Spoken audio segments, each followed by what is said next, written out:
We're all familiar with the Music Man, so it was wise of director Becca Harbison and set designer Ryan Young for the recent overdue theater company production of Meredith Willson's popular musical to keep their staging simple, with nothing more than Rachel E. Young's attractive painted drops and tables, chairs, and other items quickly brought on as needed. Kathy Slavick's period costumes and Harbison's movements of the cast provided ample visual appeal. The orchestration was simplified too, done by Kevin Rowland and Michael Blackwood, with 5 brass instruments, plus drums and music director Matthew Kauzlaric at the keyboard. While I occasionally miss the sound of the strings, this brass combo fit a play about a boys' brass band.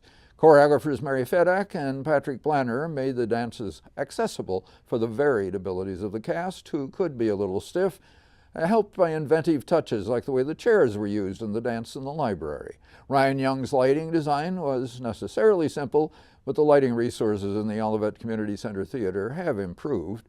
Richard Dempsey's sound design worked well. If, as I said, the abilities of the cast varied, the leads in this production were very strong. One could easily risk arrest for Rachel E. Young's Marian the librarian.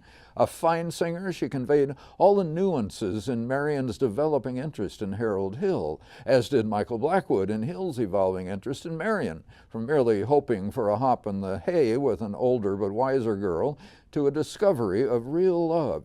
His is another fine voice, and he distinguished the conning of River City citizens, which he did well, from Hill's sincere moments, often with his old friend Marcellus Washburn, with Vince Greco as Marcellus leading the cast in the Shapoopy number. Tafra Perriman was delightfully Irish as Marian's mother, Mrs. Paroo, and as her little brother Winthrop, Harris Robinson made very clear both the boy's extreme shyness and his overflowing joy when he got his trumpet. Adiz Loynd was delightful, singing and acting as Marian's piano student Amaryllis, who has a crush on Winthrop. Chris Loynd's pompous Mayor Shin got his laughs, and Peggy Levin, as his wife Eulalie, got hers, both leading the Grecian urn dance and singing just enough off-key. Gabby Anderson was lovely and charming as the mayor's daughter Zanita, who's sneaking around with bad boy Tommy Gillis. Patrick Blanner made sure we knew Tommy is really a good kid. In fact, I think despite all the times I've seen this show, this was the first time I connected Hill's assigning Tommy to lead the band kids in practice with their ability actually to get sounds out of their instruments when they show up in uniform at the end.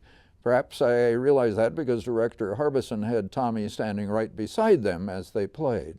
Even better sounds came from the school board's barbershop quartet of Stephen Cook, Dakota Edwards, Mark Conrad, and Nicholas Perrin. Equally good were Eulalie's Pick-a-Little Ladies and Grecian dancers. David DeRose's anvil salesman Charlie Kell chewed scenery and would have twirled his mustache if he'd had one in his determination to expose Hill as the con man and fraud he was, and to save the reputation of traveling salesman.